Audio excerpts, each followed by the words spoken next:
By far the most common comment whenever you talk about buying a small business is, if it's so great, why are they selling? Every day, businesses are bought and sold for lots of reasons.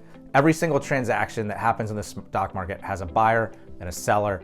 They all have their own reasons. The same reasoning falls into the private markets. In the small business world, the best reason, the one that you really want to find, the holy grail of sellers, is the person that's retiring. You love that person that's owned the business for 30 years and it's their baby, and they really want to make sure they hand it over to the next person and leave that business in great shape.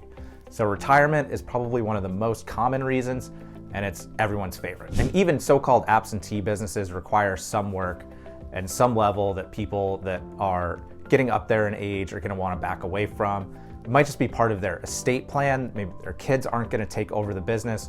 So it's time to liquidate that business so that they don't have to worry about that next generation. Health reasons is another common one.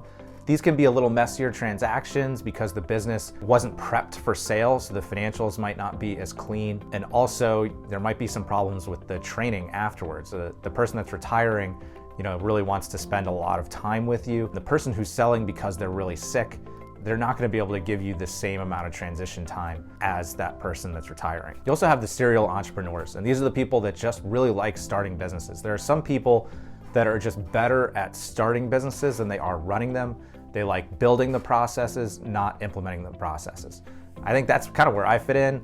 I really like going through and finding things that, creating a process out of nowhere, and then once it's up and running and everything's smooth, and we hand it to someone else to maintain it. Think of it like a property developer versus just a property owner. And then there's just some people that just want to do something new, that maybe they've been running the business for 10 years.